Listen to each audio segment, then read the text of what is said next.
জড়িত যারা রয়েছে, অন্তরঙ্গ হয়ে জড়িত যারা, ততস্থা শক্তি আর বহিরঙ্গা শক্তি। বহিরঙ্গা শক্তি মায়া শক্তি, যার মাধ্যমে সমস্ত জীব নিয়ন্ত্রিত হচ্ছে।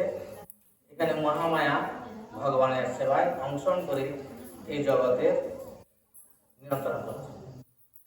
এদের মধ্যে তটস্থা শক্তি বিশেষভাবে ভগবান এটা দিয়েছেন যে জীব ইচ্ছা করলে সে জড় জীবন অতিবাহিত করতে পারে, আর ইচ্ছা করলে ভগবত ভক্তিময় জীবন অতিবাহিত করতে পারে। তাই একে বলা হয় তটস্থা শক্তি। তো যারা এই জগতে থেকে ভগবত ভক্তিময় জীবন করছেন বা করার চেষ্টা করছেন, তারা হল তটস্থা শক্তির অন্তর্গত। আপনারা এসেছেন শ্রবণ করতে ভগবানের দামোদর লীলা বলুন, দামোদর মাসের দীপদানের বা যাই হোক, এটা হচ্ছে ততস্থা শক্তির অন্তর্গত। যে আমরা এই শ্রবণের মাধ্যমে আমাদের চেতনার উন্নতির মাধ্যমে আমরা আমাদেরকে আরেকটু উন্নত স্তরে যুক্ত করতে পারি। কারণ সেই চেতনা যে শক্তি বলছেন এখানে শুদ্ধ আত্মা, শুদ্ধ চেতনা, তো সেই চেতনাকে কয়েকটি পর্যায়ে ভাগ করা হয়েছে। আচ্ছাদিত চেতনা, সংকুচিত চেতনা, মুকুলিত চেতনা, বিকশিত চেতনা আর পূর্ণ বিকশিত চেতনা। তো আত্মা যদিও শুদ্ধ, কিন্তু কার্যকলাপের উপর এই চেতনাগুলি রয়েছে। আচ্ছাদিত চেতনা কাদের মধ্যে দেখা যায় না, পাহাড় পর্বত নদী নালা, এদের মধ্যে যে চেতনা রয়েছে, উদ্ভিদ, এদের মধ্যে চেতনা রয়েছে আচ্ছাদিত। চেতনা রয়েছে কিন্তু আচ্ছাদিত হয়ে রয়েছে। আমরা গিরিরাজকে ভাবি একটা পাহাড়, না, গিরিরাজ স্বয়ং ভগবান, সে পাহাড় নয়, কিন্তু আকারে তিনি পাহাড়। তা ওটা তো চিন্ময় হয়ে গেল, আরো অজস্র যে সমস্ত রয়েছে। আচ্ছাদিত চেতনা, সংকুচিত চেতনা, পশু পক্ষীর মধ্যে বা তাদের মধ্যে যে চেতনা রয়েছে এটা হচ্ছে সংকুচিত চেতনা। তাদের মধ্যে চেতনা রয়েছে কিন্তু এটা অত্যন্ত সংকুচিত।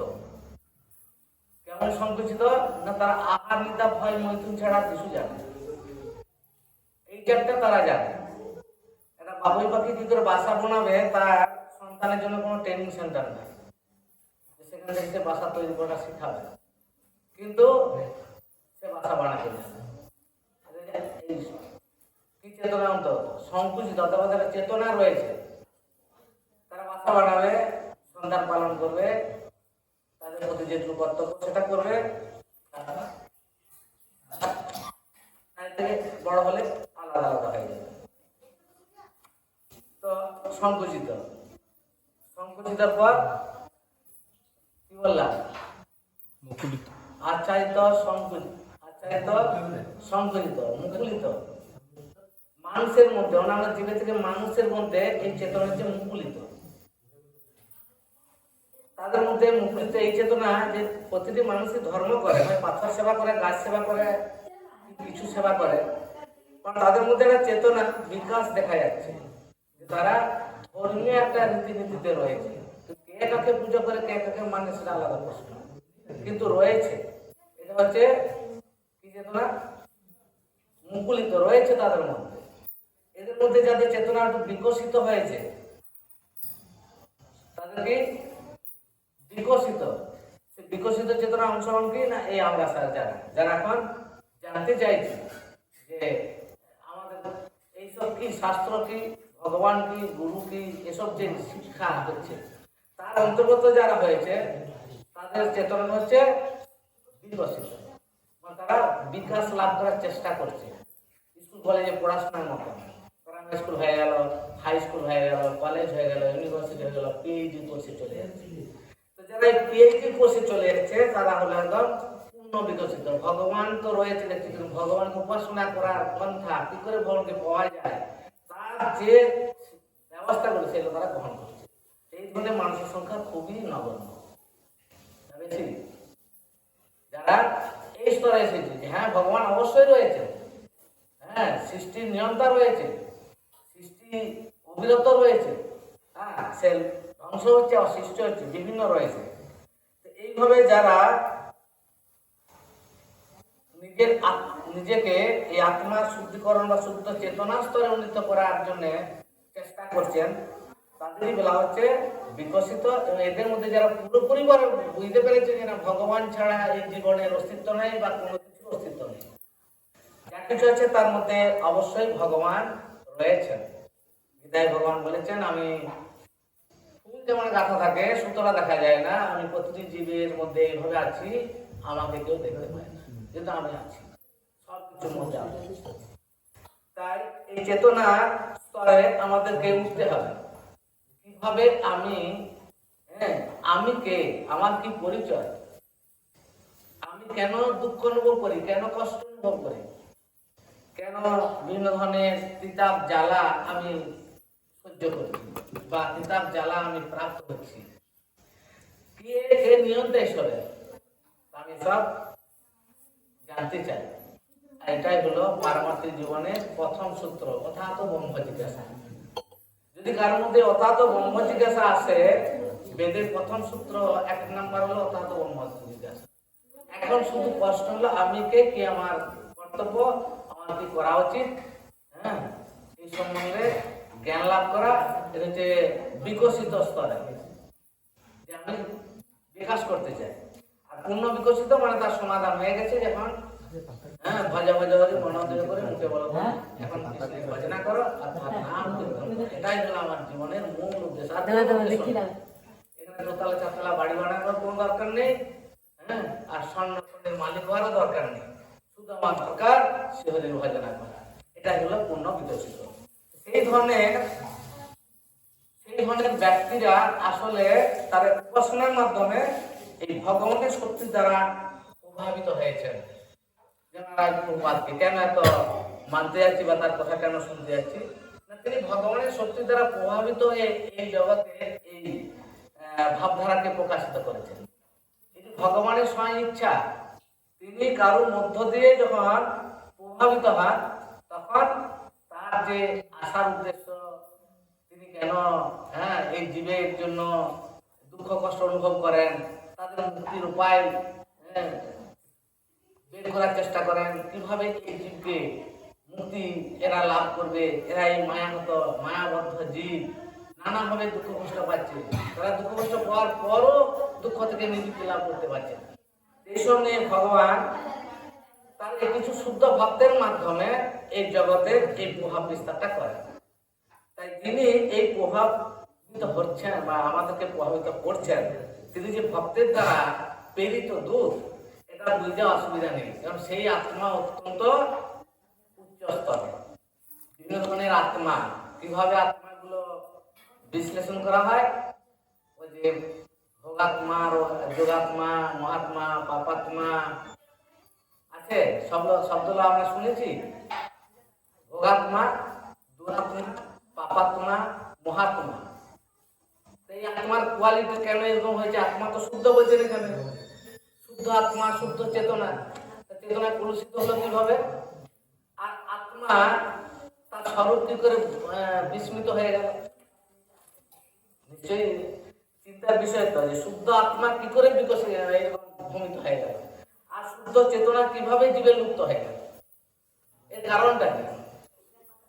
যদি আত্মা, তাই এই আত্মার আমি কোন কোয়ালিটির মধ্যে রয়েছি, মনে হয় আমার একটু বিচার করা দরকার। ভোগাত্মা না দুরাত্মা, না পাপাত্মা, না মহাত্মা? মহাত্মার কাজ কি?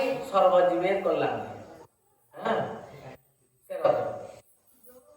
সুইদম সর্বভূতানাম, সমস্ত জীবের কল্যাণের জন্য তিনি চেষ্টা করেন, চিন্তা করেন, সেবা করেন, নিজেকে উৎসর্গ করেন। দয়া সর্বভূতেষু, আর সন্তুষ্ট যেন কেন, তাকে আপনি হাজার দেন বা নাই দেন, তাতেই সে সন্তুষ্ট। তার পাওয়ার কিছু নেই, তার পাওয়াটা হচ্ছে আমাদের কল্যাণ, আর কিছু না। তাই না? আমরা নিজের কল্যাণের জন্য।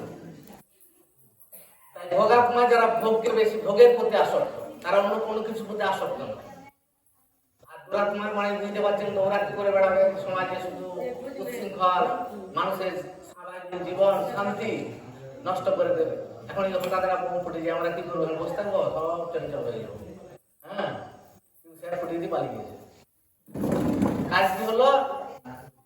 সুস্থ মানুষের জীবনকে একটা অশান্তির মধ্যে ফেলে দেওয়া। এখন 10 দিন ধরে চলতে থাকবে, কে পাঠালো, কি হলো, কেস ছিল, কোনো আততায়ী ঢুকেছিল কিনা। হ্যাঁ, দুরাত্মার কাজ হচ্ছে এইটা। তা দুরাত্মা বলছি কেন? ওর কার্যকলাপটা হচ্ছে এই। পাপাত্মা পাপের প্রতি আসক্ত, সে জানে না আমি কি করছি, কিন্তু দিন রাত জুবাই করেই যাচ্ছি। আমার কর্ম, এইভাবে আমার সংসার চলে যায়। হ্যাঁ, দস্যুর অন্যায় করে সেটাই ছিল জুবাই করে, যাকে পাবে তাকে জুবাই করা, যা আছে তা কে দিলাম। এইভাবে পাপাত্মা। আর মহাত্মার কাজ কি না? তিনি ভগবানের সেবায় যুক্ত রয়েছেন এবং জীবের কল্যাণে সাধনে রত রয়েছেন, তিনি হলেন মহান আত্মা, মহাত্মা। ভগবান বলেছেন গীতাতে মহাত্মা শব্দটা। তাই তোমরা এই মহাত্মাদের প্রধান অনুসরণ করবে। এই কোয়ালিটিটা সবার মধ্যে থাকবে না। কেন না? ভগবান বলছে ভগবানের শক্তি দ্বারা তাকে আবিষ্ট হতে হবে না। তো ভগবান কাকে আবিষ্ট করবে? যিনি ভগবানের সংস্পর্শে আসবেন, ভগবানের সেবা করবেন, ভগবানের গুণকীর্তন করবেন, ভগবানের তত্ত্ব সম্বন্ধে অবগত হবেন, ভগবান তাকে কৃপা করবে। সকলকে ডাকেন, এর মধ্যে যাদের সাথে পরিচয় আছে, যাদের মধ্যে চিনেন তাদেরকে। এই গ্রাম তো অনেক লোক আছে, ঠিক না? যারা ডাকেনি তারা আসেন, কিন্তু আমাদের ডাকেন। হয়তো পাশের ঘরের লোকটা এসে দেখে, কারণ ও জানে না যে ভগবানের সেবায়, ভগবানের কীর্তনের শ্রবণের সবাই যেতে পারে। কিন্তু আমাদের মা অভিমান কাজ করে, আমার তো বলেনি আমি যাবো।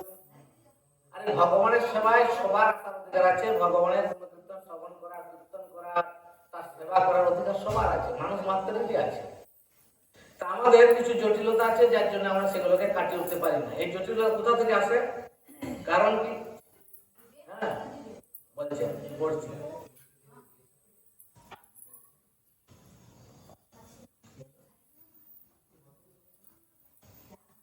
মন যখন ধীরে ধীরে চিন্ময় তত্ত্ব লাভ করে, তখন ইন্দ্রিয়ের বিষয়সমূহ থেকে তাকে সংবরণ করা যায় এবং বুদ্ধির সাহায্যে ইন্দ্রিয়কে দমন করা যায়। মন স্বভাবতই বিষয় চিন্তায় মগ্ন থাকে, ঠিক না? এই যে শব্দটা, মন স্বভাবতই বিষয় চিন্তায় মগ্ন থাকে, তাই মনকে নিগ্রহ করা সর্বশ্রেষ্ঠ পন্থা হচ্ছে পরমেশ্বর ভগবানের সেবায় নিযুক্ত হওয়ার মাধ্যমে পূর্ণরূপে দিব্য চেতনায় মগ্ন হওয়া যায়। যে চেতনার কথা আমরা বললাম যে পূর্ণ বিকশিত চেতনা, সেই চেতনায় লাভ করতে হলে তাকে কি করতে হবে না? এই বুদ্ধির দ্বারা ইন্দ্রিয়গুলির যে নিগ্রহ, ইন্দ্রিয়গুলি যে আমাকে বিভিন্ন অসৎ কর্মে লিপ্ত রেখেছে, তাদের থেকে মুক্ত করতে হবে, সেই সব বিষয় থেকে মুক্ত করতে হবে। কারণ বিষয়ের প্রতি অনন্তকাল ধরে আমাদের সংযোগের ফলে আমরা সবাই বিষয় পারা হয়ে গেছি, আমাদের চেতনাটাও বিষয়ের মতন হয়ে গেছে। তাই বিষয়ের বিষ আমাদেরকে দংশন করে রেখেছে, যে আমাদের শুদ্ধ চেতনা হারিয়ে গেছে, শুদ্ধ চেতনা অবলুপ্ত হয়ে গেছে। তাই আমাদেরকে এখন কি করতে হবে? ধীরে ধীরে চিন্ময়তা লাভ করতে হবে। তার জন্য আমাদের শ্রবণ কীর্তন করতে হবে, অনুশীলন করতে হবে। সাধুর সঙ্গে যেতে ইচ্ছা নেই তবুও যেতে হবে, সাধু অসাধু চিনার ক্ষমতা নেই তবুও মিশতে হবে। মিশলে আমি সাধুকে, অসাধুকে, যোগীকে, মুনিকে, ঋষিকে জানতে হবে, নচেত জানতে হবে। তাই আমাদেরকে এই মনকে ধীরে ধীরে চিন্ময় ভাবনা লাভের দিকে সম্প্রসারিত করতে হবে। যাই না ওখানে ভাগবত পাঠ হচ্ছে, কি ভাগবত হচ্ছে, কি কথা হচ্ছে, আমি কি পাই, সেখানে দুটো চারটা কিছু সম্পদ পাই কিনা। আমাদের এইভাবে ইন্দ্রিয়ের বিষয় থেকে সংবরণ করতে হবে ইন্দ্রিয়গুলিকে। কারণ ইন্দ্রিয় বিষয় থেকে ধাবিত হওয়ার ফলেই যত সংগ্রাম, যত মারামারি, হানাহানি শুরু হচ্ছে। তাই ইন্দ্রিয়ের বিষয় থেকে নির্গত হতে হলে কি করতে হবে? নির্মৎসর, নিষ্কপট, নিঃস্বার্থ, নিষ্কাম হতে হবে। এই চারটি শব্দ যদি আমরা মনে রাখতে পারি, নির্মৎসর, আমাদের হিংসা ঈর্ষা থেকে মুক্ত হতে হবে। যদি আমার মনের মধ্যে হিংসা ঈর্ষা আসে, তবে হয় মনকে শাসন করতে হবে, না জীবকে কামড়ে ধরতে হবে, না মাথাটাকে সামনে ঠুকতে হবে। হে কৃষ্ণ, কেন আমার মনের মধ্যে এই হিংসা আসছে কেন? নির্মৎসর, নিজেকে এটা উপাসনা করতে হবে। নিষ্কপট, আমি আজ থেকে কারোর সাথে কপটতা করবো না, এমনকি নিজের সাথে করবো না, নিজের থেকে শুরু করবো আমি। তো নিজের থেকে কপটতা, নিজেকে আমি কপটতা করছি কিনা কি করে বুঝবো? এত মানুষ হরিভক্তি করছে, আমি কেন করছি না? এত মানুষ গীতা অধ্যয়ন করছে, আমি কেন করছি না? এত মানুষ ভগবানের 3 বেলা সন্ধ্যা করছে, আমি কেন করছি না? তাতে আমি আমার সাথে কপটতা করছি। আমি আমার সাথে বলতে আমার এই দেহ, যে দেহটা উপাসনার জন্য দিয়েছে, সেই দেহটার সাথে আমি কপটতা করছি। সেই দেহটা নিয়ে ভাবছি আমি বিষয় ভোগ করবো, আমি ইন্দ্রিয় সুখ ভোগ করবো। সেই দেহটা নেই, আর দেহটা ছাড়া আমি ভোগ করতে পারবো না। তাই দেহটাকে যত্ন করার চেষ্টা করছি, কিন্তু দেহটা যে একদিন আমার অধীনে থাকবে না, আমরা সেটা বুঝতে পারছি না। কারণ দেহেরও তারও একটা নিজস্ব আসক্তি আছে, সেও চাই মুক্তি লাভ করতে। এই জড়জগতের অনন্ত জীব প্রতিটি বস্তুর মধ্যে ভগবানের চেতনা রয়েছে, তো তারাও চায় আমরা মুক্তি লাভ করতে, কিন্তু আমরা তাদেরকে খারাপ কাজে লিপ্ত করছি। তারাও একসময় বিরক্ত হয়ে বলে তোমার শরীরে থাকবে না, রোগ এনে দেবে, আর রোগ এনে দিলে তোমার ভোগ শেষ হয়ে যাবে। কি করে আসবে? এরকম কার্যকলাপের মধ্যেই শরীরের মধ্যে এসে যাবে, অন্যভাবে আসবে না। যেভাবে আমার শরীর গ্রোথ হচ্ছে সেইভাবে আমার শরীর নিঃশেষ হচ্ছে। তাই আমাদেরকে কি করতে হবে না, এই যে ভোগের প্রতি আসক্তি আর এই ইন্দ্রিয় কি নির্মৎসরতা আমাদের সবচেয়ে এই বিপদগামী করছে। আমরা অন্যকে ছেদন করে নিজের দেহের ওজনকে বাড়ানোর জন্য আমরা চেষ্টা করছি। কি করে অন্যের দেহের উপাদান নিয়ে আমার দেহটাকে ওজনে বাড়াতে পারে। নির্মত নিষ্কপট, এবার দেহের সাথে কপটতা করা হচ্ছে, তাই না? একটা বিভিন্ন ধরনের পশু রয়েছে, উদ্ভিদ রয়েছে, তাদের একটা দেহ রয়েছে, তারা প্রকৃতির দ্বারা ভগবানের দ্বারা সুন্দরভাবে জীবন ধারণ করছে, কারোর সাথে কপটতা করছে না। কিন্তু আমরা কেন অন্যের সাথে কপটতা করছি? আমাদেরকে দেখতে হবে, নাইলে আমাদের এই সুন্দর জীবন, সুন্দর সুযোগ পাওয়ার পরও ওদের থেকেও অধঃপতিত জীবনে আমাদেরকে যেতে হবে, আমাদেরকে অধঃপতিত হতে হবে। শেষ পর্যন্ত নরক দর্শন যে কি জায়গা সেটা মনে হয় না দেখলে চেতনার পরিবর্তনটা আসবে না। তাই আমরা আজ থেকে নিজের সাথে কপটতা করার ট্রাই করি। গীতা কি, ভাগবত কি, ভগবান আছে না নেই, এটা নিয়ে আমরা দিনের কিছুক্ষণ অন্তত চিন্তা করি। আমি যে সমস্ত সামগ্রী পাচ্ছি সেটা কিভাবে পাচ্ছি, কে দিচ্ছি, কোথা থেকে পাচ্ছি। আমার বন্ধু ভিখারি, অথচ আমি ধনী, কি করে ও ভিখারি হলো, আমি কেন ধনী হলাম? মনের মধ্যে প্রশ্ন করি, তাহলে আমরা একটা উত্তর খুঁজে পাবো। নিষ্কপট, নিজের সাথে না, কারোর সাথে না, ত্যাগ করতে হবে। নিঃস্বার্থ, আমরা স্বার্থ নিয়ে ছাড়া এক পা বাড়াই না, আর স্বার্থ ছাড়া বলে চলিও না, কথা আছে, স্বার্থ ছাড়া কেউ চলে না। কিন্তু স্বার্থকে আমাদের বিচার করতে হবে। এই স্বার্থটা হচ্ছে 2 রকমের আছে, একটা হচ্ছে পারমার্থিক উন্নতির জন্য স্বার্থ, আর একটা হচ্ছে জড় জীবন উন্নতির জন্য স্বার্থ। তো যদি আমার পারমার্থিক উন্নতির জন্য স্বার্থ থাকে তাহলে খুবই ভালো, তাই না? যেমন অনেকেই পারমার্থিক উন্নতির জন্য সংসার ত্যাগ করে দিয়েছে, পিতা মাতা সন্তান সংসার ত্যাগ করে দিয়েছে। কেননা সে পারমার্থিক জীবনে জানতে পেরেছে, তাই সে করছে। ভগবান গীতায় বলেছে যে ঐকান্তিক আমার সেবায় যুক্ত হয় তারা কোনো কর্তব্য কর্ম থাকে না, এবং তাকে উদ্ধার করে। কিন্তু যদি আমি তা নাম করি তাহলে কিন্তু আমার একটা কপটতা হয়ে যাবে, একটা অন্য ধরনের স্বার্থ এসে যাবে। তাই কোন রকমের জড় স্বার্থ থাকা চলবে না, এটা হচ্ছে নিঃস্বার্থ আর নিষ্কাম। কোন জড় কামনা নিয়ে আমাদের চলাচল। কি কামনা থাকা দরকার? যাতে আমি এই ভগবানের সেবার বিষয়গুলো করতে পারি, সেই ধরনের কামনা। এর জন্য আমার একটা কাজ দরকার, নেই আমি ভগবানকে সেবা করবো কিভাবে? ভালো জিনিস, আমার একটা কাজ না হলে, আমি উপার্জন না করলে আমি ভগবানের সেবা করতে পারবো না, ভক্তের সেবা করতে পারবো না। মানে শুদ্ধ কাম অবশ্যই ভালো, কিন্তু জড় থাকলে সেটা পরিত্যাগ করা হবে। তাহলে কি হবে? নির্মোচন, নিষ্কপট, নিঃস্বার্থ, নিষ্কাম না হইলে কি হবে? হইলে হয় হৃদয় শুদ্ধ ভক্তি দাম। যদি নির্মোচন, নিষ্কপট, নিঃস্বার্থ, নিষ্কাম হতে পারে তাহলে হৃদয়টা শুদ্ধ ভক্তি দাম হবে। সেই হৃদয়ে গোবিন্দ বিশ্রাম করে। গোবিন্দ যত তত থাকে না, সেখানে সেখানে থাকে না। তাই হৃদয়কে পবিত্র করতে হবে। হৃদয় কলুষিত হয়ে গেছে, কামনা বাসনা দ্বারা জর্জরিত হয়ে গেছে। তা আমাদের কিভাবে কামনা বাসনা এই জর্জরিত অবস্থা থেকে মুক্ত হতে পারবো? জন্ডিস হয়ে গেছে, কি করতে হবে? মিষ্টি খেতে হবে। মিষ্টি খাবে, তিতো লাগবে। মিষ্টি তো মিষ্টি, কিন্তু তিতো লাগবে। কিন্তু যদি মিষ্টি খেতে থাকো তাহলে এক সময় জন্ডিস রোগটা দেখবে ছেড়ে যাবে, আর মিষ্টিটা ধীরে ধীরে ধীরে মিষ্টি হয়ে যাবে তোমার। যখন তুমি মিষ্টির স্বাদ পেয়ে যাবে তখন বুঝবে আমার তোমার আর জন্ডিস নাই। ঠিক আমরা জোর করে হরিভজন করতে শুরু করি, প্রথম প্রথম হয়তো অনেক সমস্যা আসবে, অনেক বাধা বিপত্তি মন থেকে আসবে, শরীর থেকে আসবে, ইচ্ছা থেকে আসবে। কিন্তু যখন আমরা জোর করে করতে থাকবো তো এটা স্বাভাবিক অবস্থায় পরিণত হয়ে যাবে। যতক্ষণ না স্বাভাবিক চেতনায় আমার না আসছে এটা, ততক্ষণ আমাকে জোর করে অনুশীলন করতে হবে। তো যখন স্বাভাবিক হয়ে যাবে তখন জোর করতে হবে না, স্বাভাবিকভাবে স্বাভাবিক একটা জীবনে পরিণত হয়ে যাবে। তাই সেটাই আমাদের কিভাবে হবে সেই উত্তরটা এখানে দিয়ে দিলেন, যে এই মনকে নিগ্রহ করা সর্বশেষ পন্থা হচ্ছে পরমেশ্বর ভগবানের সেবায় নিযুক্ত হওয়ার মাধ্যমে পূর্ণরূপে দিব্য চেতনায় মগ্ন হয়ে যাবে, নচেত যাবে না। তাহলে ভগবানের সেবায় যুক্ত না হয় তাহলে আমরা কোনোদিনই এই দিব্য চেতনায় উন্নতি লাভ করতে পারবো না। জন্ম হয়েছে, মৃত্যু হবে, মৃত্যুর পর আবার আমাকে আসল পর্যন্ত চলে যেতে হবে। আর নানা জিনিস ভক্ষণ করতে হবে, পদার্থ ভক্ষণ করতে হবে, আর নানা রকম ভাবে যন্ত্রণা ভোগ করতে হবে। হ্যাঁ, কিছু করার থাকবে না।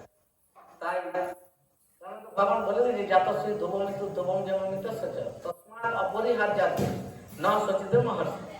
তোমার যে অপরিহার্য কর্তব্য সেটা করা দরকার, নাইলে তোমার মৃত্যু, জন্ম যখন হয়েছে মৃত্যু হবে, আর মৃত্যু হলে তোমার জন্ম হবে। কিন্তু তোমার কোথায় জন্ম হবে সেটা তো তোমার জানা নেই।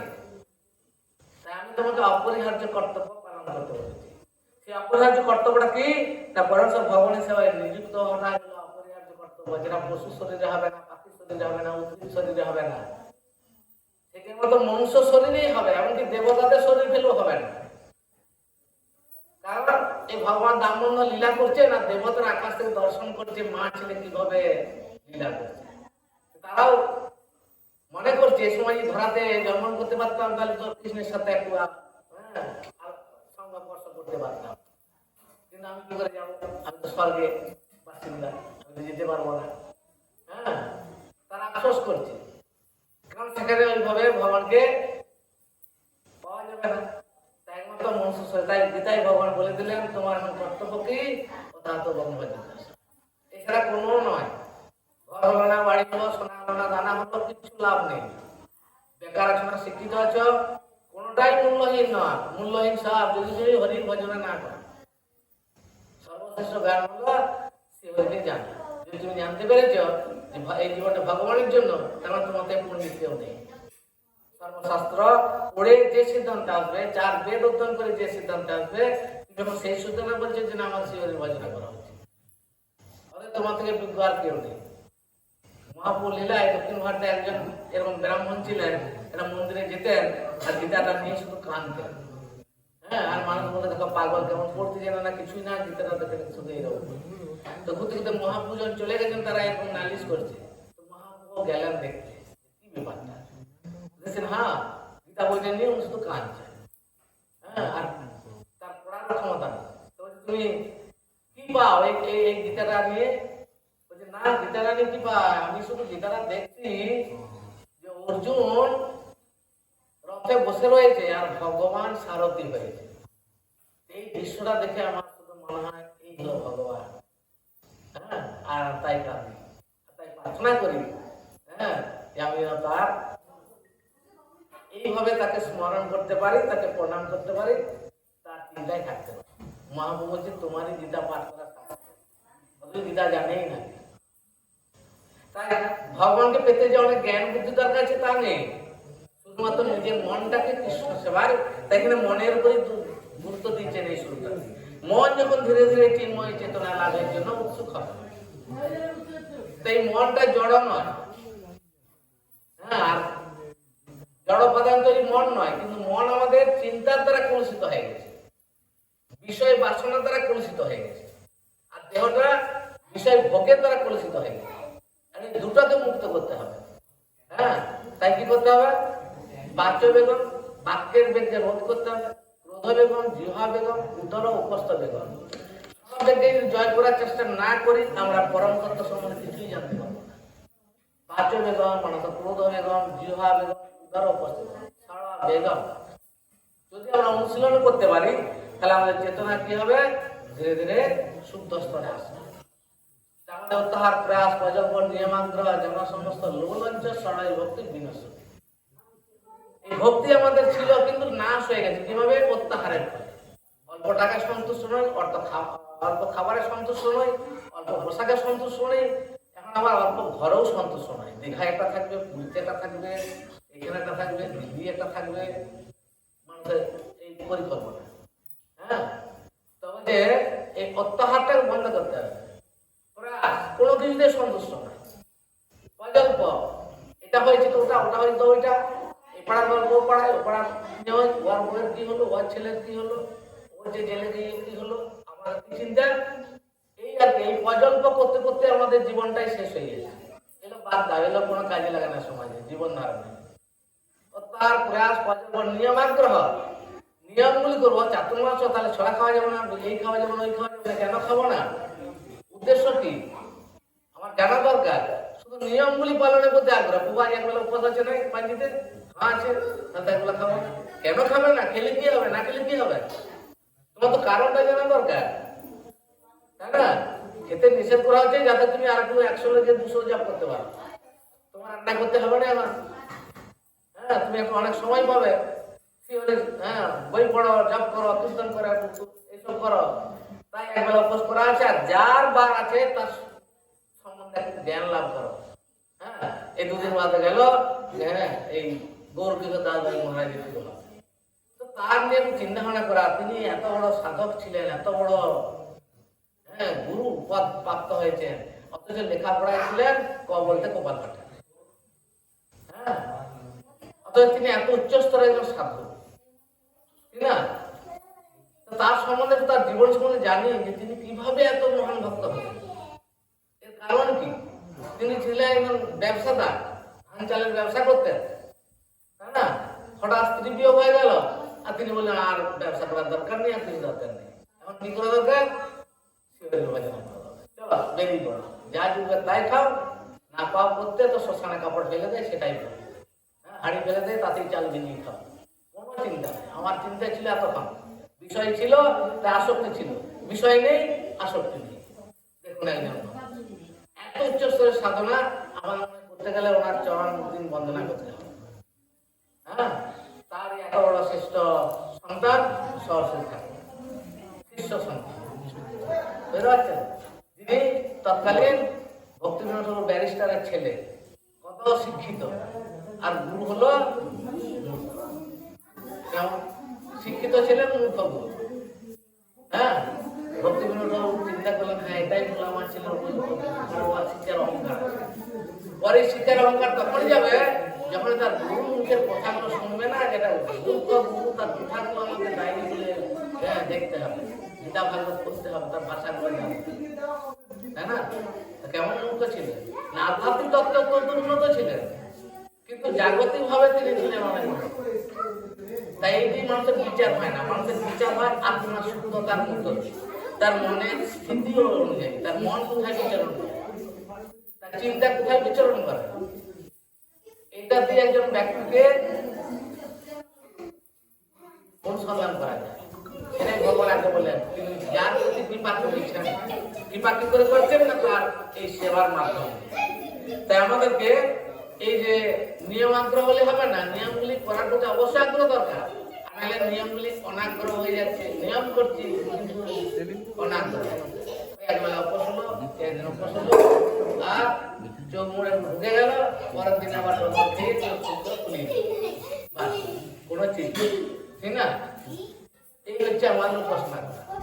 আর জনসংঘর্ষ, জড় বিষয়ী মানুষের সঙ্গ থেকে দূরে থাকবে, নাহলে তুমিও বিষয়ী পারা হয়ে যাবে। হ্যাঁ, আর এই বিষয়ের দিক তোমাকে গ্রাস করলেই তুমি কখনো তার বিষয়ের যে ক্রিয়া তার থেকে মুক্ত হতে পারবে।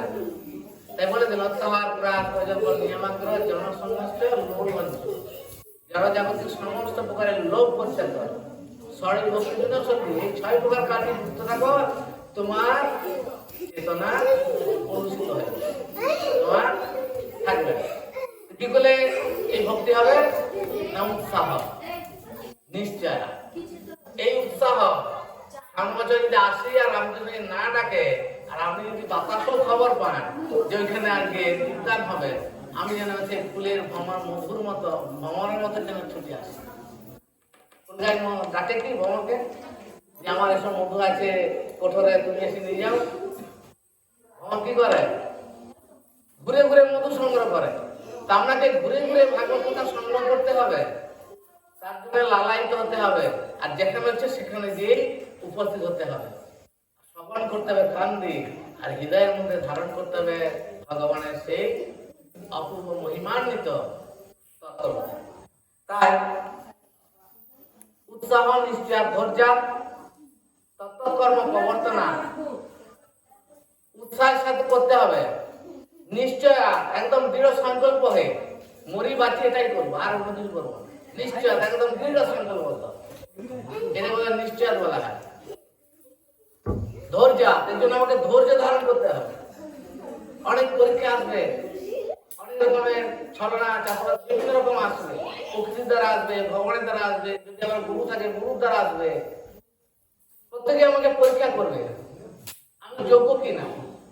আমাকে যোগ্যতা বিচারে বিচারে আমাকে যোগ্যতার প্রমাণ দিতে হবে। সেটা হচ্ছে ধৈর্যের মাধ্যমে বুঝে যাবে সে কতটা সেই যোগ্যতার প্রদানের জন্য রাজি আছে। এখান থেকে একটা শিক্ষা রবার্ট ব্রুস, আমরা মনে হয় সবাই এখানে পড়েছি, যেটা মাকড়সা সেই গুহার ছাদে যেতে চাইছে, কিন্তু সেই গুহাটা পাথরের দ্বারা তৈরি। মাকড়সাটা উঠছে আর পড়ে যাচ্ছে, বারবার উঠছে পড়ে যাচ্ছে, কিন্তু চেষ্টা ছাড়ছে, অনেকবার উঠছে আর পড়ে যাচ্ছে। রবার্ট ব্রুস এটা দেখছে মাকড়সাটার কত চেষ্টা, অবশেষে দেখলো যে 100 বারের পর তার লক্ষ্যে উঠে গেল। তো তিনি পরাজিত হয়ে একটা গুহার মধ্যে আত্মগোপন করেছিলেন, সেখান থেকে তিনি শিক্ষা লাভ করলেন। মাকড়সাটা যদি জীবনে এতবার হেরে গিয়েও তার সংকল্প না ছাড়ে, আমি কেন পরাজিত হয়ে এরকম আত্মগোপন করে আনছি? আমার উচিত আবার যুদ্ধ জন্য সৈন্য সামরিক তৈরি করা, রেডি করা, আবার আক্রমণ। আমাদের ভক্তি জীবনে এটা কি হবে না, এরকম আমরা বাধাপ্রাপ্ত হবো, কিন্তু আমাদেরকে ওই মাকড়সার সফলতার মতো আমাদেরকে চেষ্টা করতে হবে। এটাকে বলা হয় ধৈর্য। ধৈর্য ধারণ করতে হবে। একবার চেষ্টা করে দিলাম, না হলো না, না হলে ওইরকম হলে হবে না। তত্ত্বকর্ম প্রবর্তনা, শাস্ত্রে যেভাবে আমাকে করতে বলেছে আমাকে সেইভাবেই করতে হবে। আমি কোনো মন গড়া করতে পারবো না। মন গড়া করলে এই সব কিছুর মধ্যে মন গড়া ঢুকে যাবে। মন খুব কাজ করবে। তত্ত্বকর্ম প্রবর্তনা, শাস্ত্র অনুরাগ নিয়ে রচিত হয়। ভগবান কিভাবে করতে বলে সঙ্গত উৎসাহ নিষ্ঠা ধৈর্য তত্ত্বকর্ম প্রবর্তনা সঙ্গত ত্যাগা, সব ধরনের অসৎসঙ্গ ত্যাগ করবে। অসৎসঙ্গ কোনগুলো বলা হয়? যেখানে কৃষ্ণ সম্বন্ধীয় বা কৃষ্ণ সেবা সম্বন্ধীয় বা কৃষ্ণ ভক্তি সম্বন্ধীয় বিষয় ছাড়া আলোচনা হয়, এইসব বিষয় নিয়ে আলোচনা হয় না, সেই সব সঙ্গ ত্যাগ করতে হবে। উৎসাহ নিষ্ঠা ধৈর্য তত্ত্বকর্ম প্রবর্তনা সঙ্গ ত্যাগা শত বৃত্তি, সাধু ব্যক্তিদের সঙ্গ করতে হবে। অসৎ সঙ্গ ত্যাগ করতে হবে, সাধু ব্যক্তিদের সঙ্গ করতে হবে, তাহলে ভক্তির জন্ম হবে। উৎসাহ নিষ্ঠা ধৈর্য তত্ত্বকর্ম প্রবর্তনা সঙ্গ ত্যাগা শত বৃত্তি সরল ভক্তি প্রসিদ্ধ। এই 6 রকম উপায়ে আমাদের দেহ মনের মধ্যে ভক্তির নিবাস হয়। সেই ভক্তির নিবাস করতে গেলে এখানে যেমন বলছেন ভগবান তার সেবায় যুক্ত হতে হবে, আবার নিজেকে ওই ধরনের অনুশীলন করতে হবে। তাই ভগবান আমাদেরকে তার সেবায় যুক্ত করার জন্য এই দাম মহিমা লীলা করেছেন। চলে আসুন এবারে ভগবানের সেবায় আমরা কিভাবে নিযুক্ত হব। ভগবান বলছে একটা দামোদর মাস, তুমি সকালবেলায় ভোর উঠবে, ঘুম যখনই ভাঙবে তুমি স্নান করবে, স্নান করে আগে কি করবে,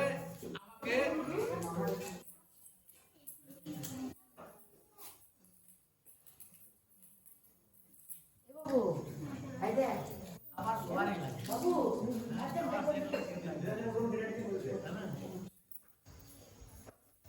দেহের খাবার লাগে, মনের খাবার লাগে, আত্মার খাবার লাগে। তিনটা এখানে আছে।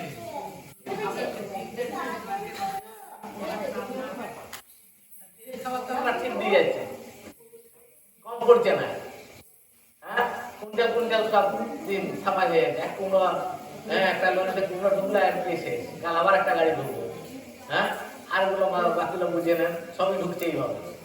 তো আমাদের দেহকে সন্তুষ্ট করার জন্য আমরা খুব ব্যস্ত সকাল থেকে, হ্যাঁ, কিন্তু দেহকে সন্তুষ্ট করছি, কিন্তু মন আছে আমার একটা, আমি মনকে সন্তুষ্ট করছি বলে হ্যাঁ করছি।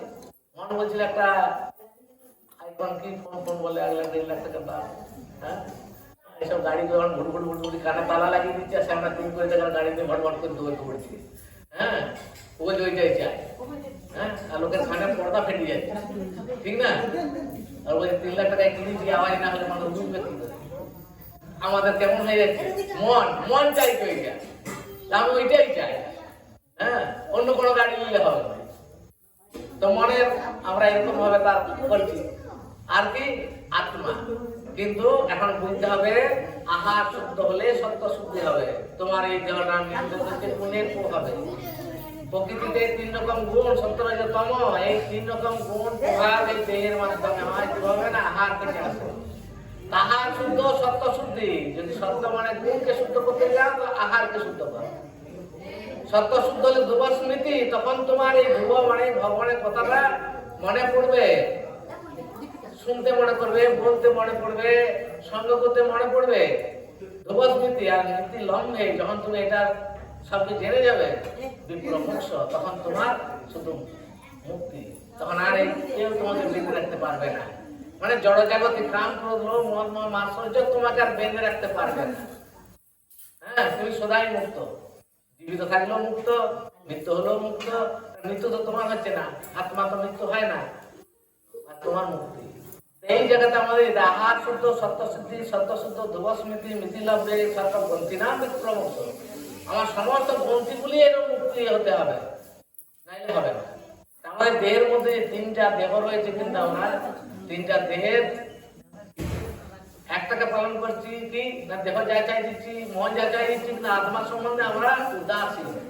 আমরা জানি না যে আমার একটা আত্মা, আমি দেহ নই, আমার জন্ম মৃত্যু নেই, কিন্তু আমরা মনে করছি হ্যাঁ জন্ম করছি, মরে যাবো, ভোগ করলি, হ্যাঁ, কিন্তু জানে না কোনটার মৃত্যু হবে আর কোনটার মৃত্যু হবে না, সে জানে না।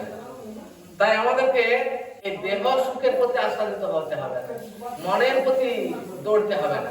কি করতে হবে না, এই আত্মতত্ত্ব সম্বন্ধে আমরা জানতে হবে, আর আত্মার যে করণীয় সেটা আমাদের করতে হবে। যখন আত্মার খাদ্য আমি দেবো, আত্মা স্বাভাবিকভাবেই সুস্থ সবল হয়ে যাবে। হ্যাঁ, তাই আত্মার খাদ্য কি না, ভগবানের নাম, সেবা, গুণকীর্তন, এই হচ্ছে আত্মার খাদ্য। মহাপ্রভু বলছেন জীব কিনে নিত্য দাস, তো দাসের কাজ সেবা করা, আমাদেরকে সেবা করা। তাই ভাগবতের ষষ্ঠ ভাষায় বলছেন যে সর্বশ্রেষ্ঠ পন্থা এই মনকে নিগ্রহ করা, মনকে শুদ্ধ করার সর্বশ্রেষ্ঠ পন্থা। আমরা সবাই মনকে শুদ্ধ করতে পারবো পরমেশ্বর ভগবানের সেবায় নিযুক্ত হওয়ার মাধ্যমে পূর্ণরূপে দিব্য চেতনায় মগ্ন হয়। ওই নাম করো, সকালবেলায় উঠো, ভগবানের ফুল তুলসী ভগবানের আত্মচিন্তন করো, তারপর জন্মালানি বসো, বেশ 1-2 ঘন্টা মনের খেয়াল একদম জপ করে নাও, ধ্যান হওয়ার মধ্যে কৃষ্ণকে চিন্তা করতে হবে। হ্যাঁ, যেন কৃষ্ণ চিন্তা আমার চোখে মুখে, যেন সেই কৃষ্ণ প্রেম আসে, না আসলে জোর করে করতে হবে। তারপর কি করবে না, ভগবানের চরণে তুলসী যদি না দেওয়া যায় তুলসী দিতে হবে। তারপর ভগবানকে নিবেদন করে প্রসাদ দিতে হবে। এরপর কাজ হচ্ছে যাও তোমার কাজে চলে যাও, যার জীবিকা আছে সেই জীবিকার কাজে তোমাকে চলে যাও। শেষ সময় মা আছে, বাচ্চাগুলো কে কে করছে, ওরকম করলে হবে? মা দুটো বাচ্চাগুলো নিয়ে আমরা দেখতে হবে, তবে আচ্ছা ঠিক আছে, সময় নেই তো ওষুধ দিয়ে দিলে ঠিক আছে। আমাদের কি বলছিলাম, মনকে নিগ্রহ করা থেকে আমাদেরকে কিভাবে ভগবানের সেবায়, সেটা বলছেন ভগবানের সেবায়। এবার আমরা কর্মে যাব, কর্ম অবশ্যই দরকার। মায়েদেরও কর্ম আছে, আবার প্রভুদেরও কর্ম আছে। সেই কর্মে যাব, আবার বিকেলবেলা এসে একটুখানি আমাকে গীতা শুনতে হবে, ভাগবত শুনতে হবে, কি পড়তে হবে, বুঝি না বুঝি পড়তে হবে। কেন বলছে বুঝো বা না বুঝো, খাও পিতা উপকার হবে। মানে ভালো ভালো লাগে বা না লাগে খাও তিতা, আর বুঝো বা না বুঝো পড়ো তিতা। তোমার বুঝো না বুঝো চিন্তা নেই, উচ্চ খাবে তোমার শরীর অনেক রোগ জ্বালা ব্যাধি থেকে মুক্ত হবে। সেরকম আমাকে একটু পড়তে হবে, আর শোনার হলে খুব ভালো, শুনতে হলে খুব ভালো, কারণ পড়ে বুঝতে হবে আর শুনলে অমৃত লাগবে। কেমন? তাই শুনতে বলেছে, কিন্তু শোনার সুযোগ যদি না হয় তাহলে পড়তে হবে। হ্যাঁ, আর শোনার সুযোগের জন্য ওই জন্য বললাম, কোথাও শুনলাম যে ওখানে আজকে হবে, চল ওইখানে একটু শ্রবণ করে নি। তারপর সন্ধ্যাবেলা আবার আরতি ভবনাটি করে তাকে একটু এই প্রদীপ দান করতেই হবে। বাড়ির যদি যত সদস্য থাকে